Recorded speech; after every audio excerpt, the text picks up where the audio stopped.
Voici le 4e épisode sur le faucon pèlerin de Saint-Sulpice. Ici, à Saint-Sulpice, on est en plein cœur de Paris. Dans cette vidéo, on va voir les premiers vols surprenants des ados faucons, leur jeu et comment réagit le faucon lorsqu'on lui réduit son territoire et qu'il doit défendre face aux pigeons.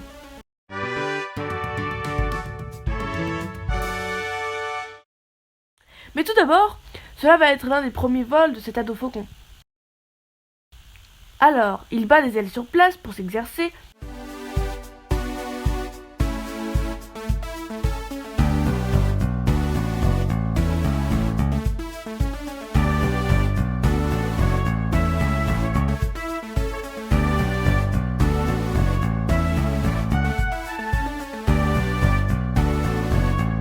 Fait des petits sauts, tout d'abord.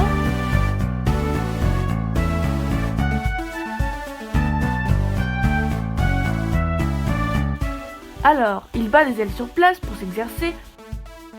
Il s'étire encore, il marche, s'étire encore, marche encore, s'étire encore, marche encore, s'étire encore, marche encore. Comme le vol est plus compliqué, pour l'instant, c'est surtout la marche que pratique notre ado. Mais il va bientôt voler. Comme il ne sait pas bien utiliser ses ailes, il marche. Ce n'est pas facile pour lui de marcher. Vous avez vu la taille de ses pieds? C'est comme si vous deviez marcher avec des palmes. Il y a de grandes pattes pour pouvoir attraper des proies, c'est rare de voir un faucon marcher autant. Mais comme il ne sait pas trop voler encore, il n'a pas le choix. Les jeunes ont le bec bleu. Et quand ils sont grands, ils deviennent jaunes. C'est un peu comme sur les voitures, il y a un A rouge pour indiquer que quelqu'un vient d'avoir son permis et qu'il n'a pas encore l'habitude.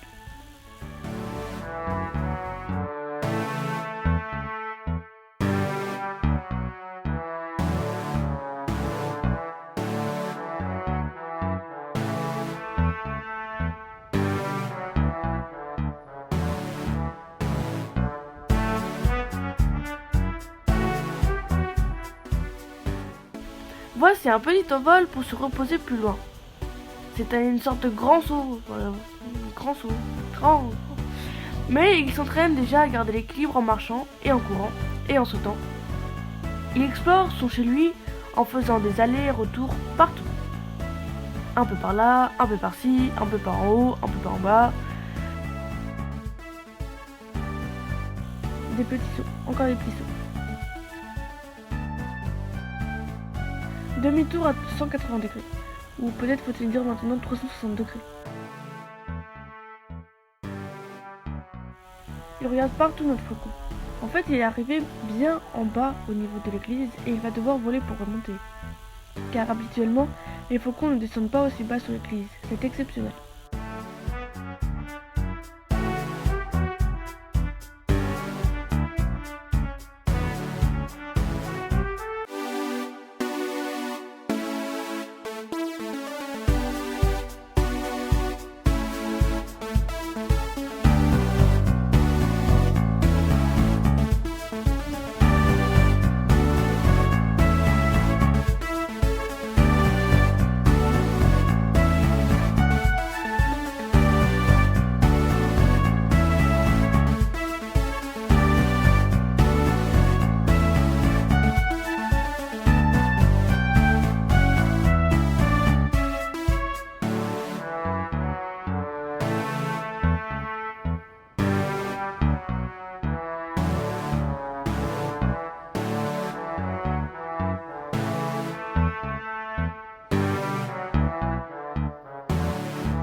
Alors attendez, regardez là, il s'est envolé et revient.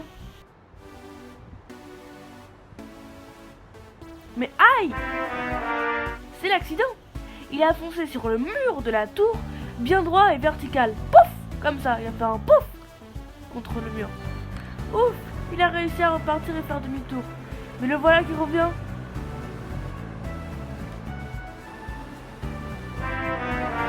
Mais cette fois, il a foncé sur les abat-sons noirs. Pouf! Il s'est cogné encore. Regardons au ralenti. Ouaille. Bon, après quelques entraînements, l'ado arrive à bien se poser.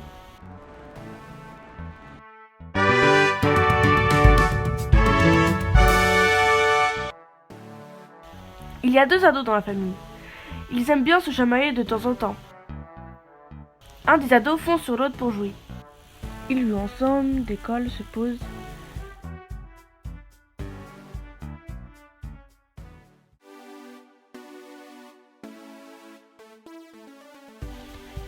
Finalement, il y en a un qui en a marre d'être embêté et il ne veut plus jouer. Il va se cacher dans son nid au creux derrière le pied de la statue.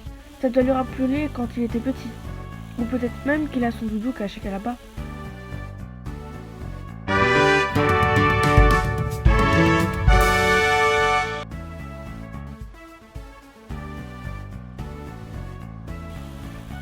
Regardez bien, vous voyez le faucon et le pigeon?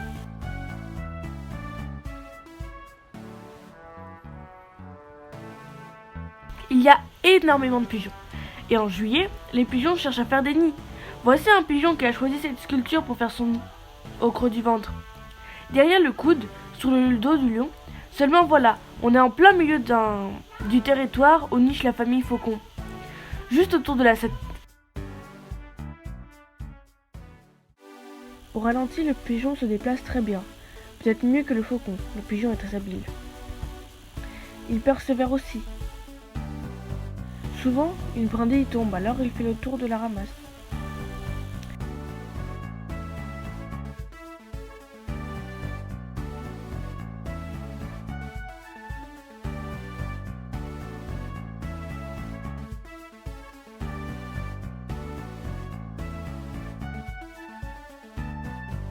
Cet oiseau ramasse encore sa brindille et retourne dans son nid la placer au bon endroit comme il veut. Pas facile avec juste un bec et des pieds.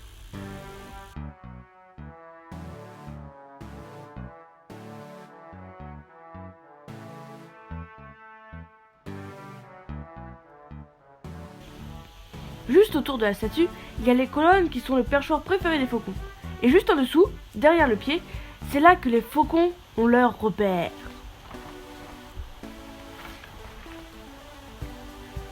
Le pigeon apporte des brindilles. En fait, il y a un couple de pigeons. L'un apporte les brindilles, l'autre pigeon couvre et arrange les brindilles. Comme ils n'ont qu'un bec et 2 pattes, ce n'est pas facile. Ainsi, elles tombent souvent au pied de la statue pendant la construction et le pigeon va les ramasser. Puis il remonte, et elle retombe. Puis il remonte, et elle retombe. Puis il remonte, et elle retombe. Puis il remonte.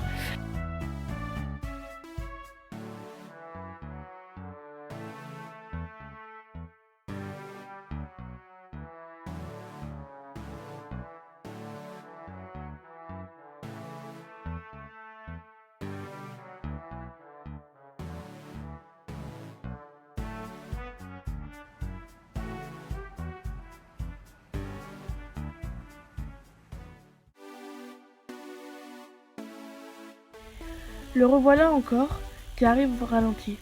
Il monte presque à la verticale à chaque fois. Il fait un arrêt sur la tête du lion. Et le voilà qui donne la brindille à sa compagne. On voit bien le couple de pigeons ensemble et qui construit son nid.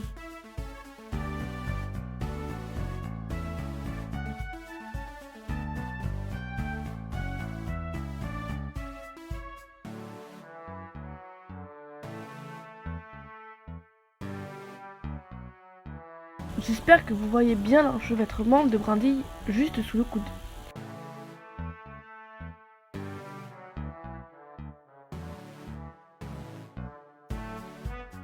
Il pleut, mais ça, la pluie, ça ne semble vraiment déranger ni le faucon ni le pigeon.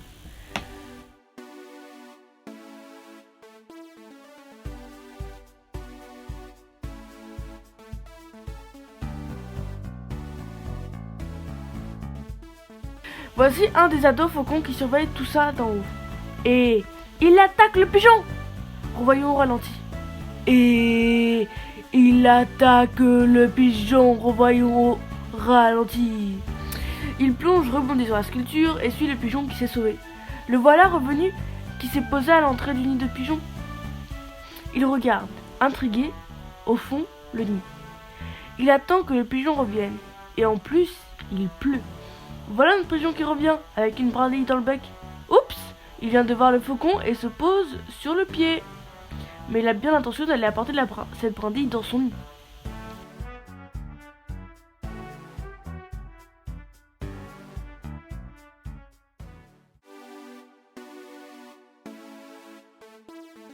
Il se rapproche sur l'épaule, mais cela n'intimide pas du tout le faucon ado qui d'ailleurs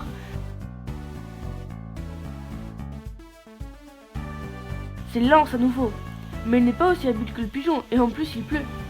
Le pigeon est juste en dessous de lui. On sent bien qu'il prépare quelque chose, hein, le petit malin, hein. Attention.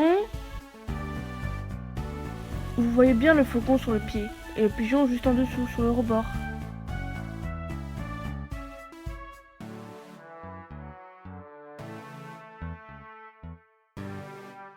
Attention. Hop, il s'élance à nouveau sur le pigeon. Le pigeon arrive encore à s'envoler à temps. Il vire à gauche, le faucon fait de même. Il vire à droite, le faucon fait de même. Le pigeon lui a encore échappé.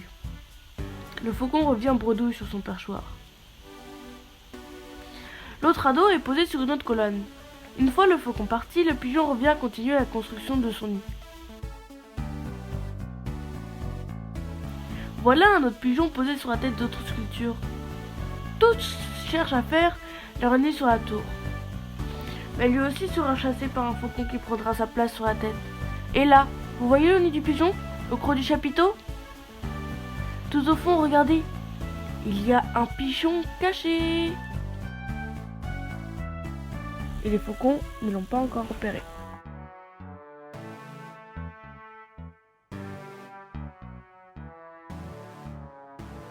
Voilà, c'est tout pour ce 4e épisode.